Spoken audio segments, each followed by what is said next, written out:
I just want to say that I have been requested by many friends, because many people have been surprised and been wondering how I came to this. Many of my friends from outside Kenya approached me and told me that this position of AU chairmanship is becoming vacant next year. They have looked around the continent and feel that among the people who may offer themselves, you have the best credentials to take this organization forward. After lots of soul searching and consultations among my colleagues and friends, I made the decision to agree to accept the request. As you know that I had been the African Union High Representative on Infrastructure Development for 5 years. That position gave me an inside picture of what is happening in the AU, what the potentialities are in the AU, what are the challenges, and what are the weaknesses that they exist there. I believe that I have sufficient knowledge and experience to be able to move the AU forward. AU is an institution that was founded by the founding fathers of our nation. And their dream was an Africa that was united, an Africa that was cohesive, an Africa that was developed. The development of Africa can only be done by Africans. I am myself a Pan-Africanist and an Afro-optimist. Afro-optimists as opposed to Afro-pessimists. Afro-pessimists are the people who have given hope in Africa, say that Africa is a lost cause, it's a condemned continent. Afro-optimists are those who believe in the ability of the African people to develop Africa. That Africa, the richest continent on the planet Earth in terms of resources, is also the poorest in terms of development. This is the paradox that we want to solve. We want Africans to be able to take charge of Africa. We want to expand the communication and trade among the African people. I was telling my brother here that when I was a student in Europe in the 60s, it was a nightmare to travel across the continent of Africa, of Europe. In Europe, to move from one country to the other, you needed a visa. And if you did not have a visa to transit to one country, they arrested you at the border and returned you where you come from. Today, you can travel across the whole of Europe, the Schengen visa. You want to enter somewhere and you can go to all parts of Europe. Yet in Africa, you still have a problem. Aliko Dangote, one of the most prominent African businessmen, was saying just the other day that he needs 35 visas to travel across the continent of Africa. His French counterpart, who is his competitor, does not need using a French passport. With a Nigerian passport, you need 35 visas to travel on the continent of Africa. You ask yourself why? Why can you not have one African visa? It can be done. We can connect the whole of this continent. And that's why I've been talking of the story of African lion. That the African lion must wake up now and claim the 21st century as the African century. Thank you, ladies and gentlemen.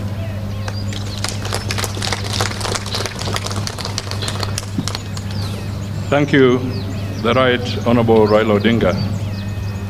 Ladies and gentlemen, having listened to Baba, I now wish to make the following concluding remarks. Indeed, despite the world becoming more fragmented and competitive, Kenya believes that multipolarity presents economic and geopolitical opportunities for Africa. Therefore, a whole of AU strategic approach to the emerging world will enable member states to project a common voice on global matters of consequence and enhance Africa's bargaining power for mutual benefit. And indeed, the Right Honorable Raila has summed this up. Therefore, for the continent to speak and act as one, the African Union Commission Chair the African Union will have to be more proactive and strategic in overcoming the persistent challenges that beset the African Union, namely funding shortages, logistical inadequacies, and the cyclic nature of conflicts. Additionally, the AU continues to grapple with cases of political instability and economic intricacies, weak international influence, and undue external influence, driven by a new Cold War in the continent. As a continent, we therefore need to focus on dimensions that promote our unity and enhance sustainable development for the citizens of Africa. This will include infrastructural connectivity, and he has spoken briefly to that aspect from his previous assignment, reduction in costs of doing business in the continent, accelerating the realization of the visa-free program, and promoting a common language for Africa. Also important is environmental protection of the climate,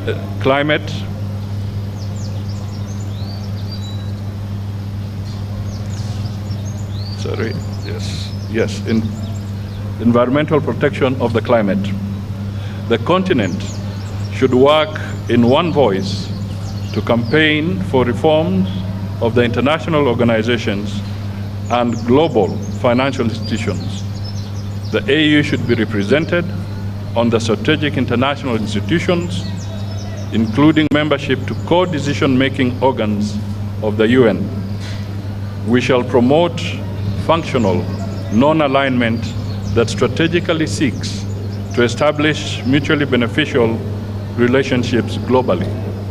I may just want to emphasize here that the chairman of the AU Commission also holds the seat for Africa on the G20 forum. Ladies and gentlemen, the candidate, Honorable Raila Ondinga, is a renowned champion of Think Africa above all.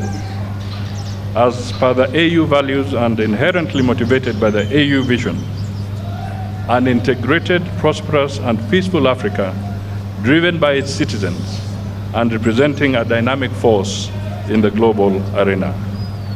Our continental body should increase Pan-African awareness among a critical mass of citizens and promote the Africanization of our elites to proudly contribute to Africa's development goals and discourses. Kenya therefore envisions an AU that drives the continent beyond silencing the guns to achieving positive peace, sustainable peace, and security for collective prosperity. We have a long experience of supporting the AU and regional bodies, as well as bilateral engagements to foster peace and security regionally and globally. We envisage an AU that will give a greater voice to the continental crisis. that have often become forgotten conflicts as other global crises elsewhere get huge humanitarian and political attention. As a government and a country, we wish the Right Honorable Raila Odinga God's speed in this noble endeavor for the continent. God bless Kenya and God bless Africa. Asanteni sana.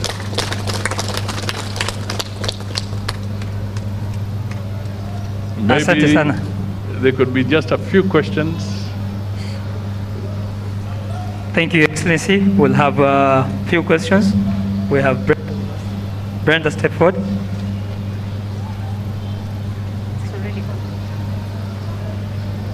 Thank you so much. I have a couple of questions that can be answered by both the candidates, Right Honorable Raila Ondinga and... the Saudi?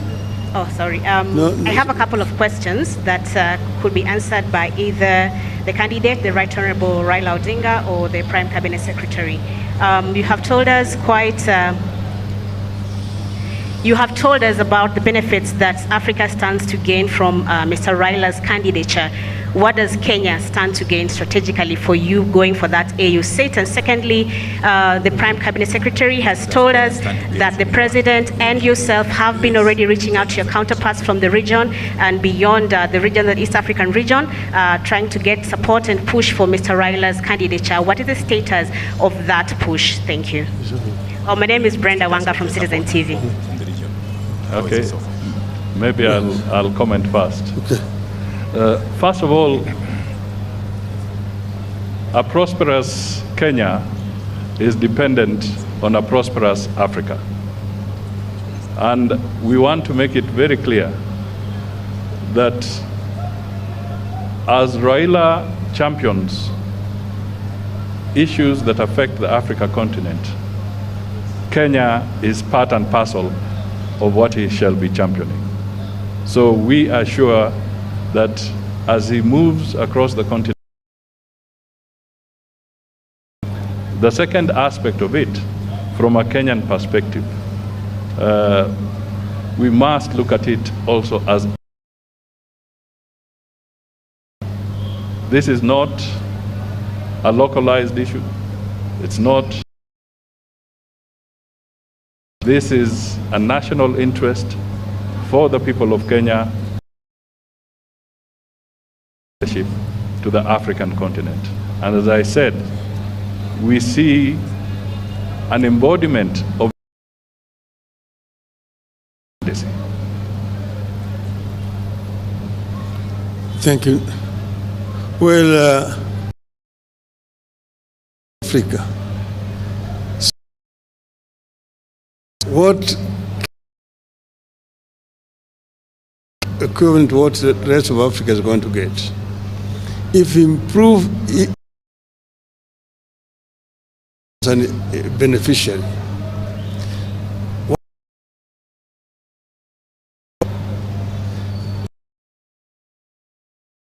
that's only 15%.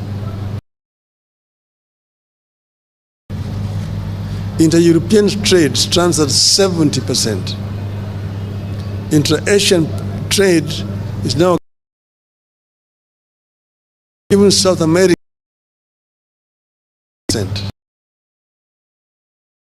does not trade with itself for reasons, some of which you see, there are non-tariff barriers into it's very difficult for good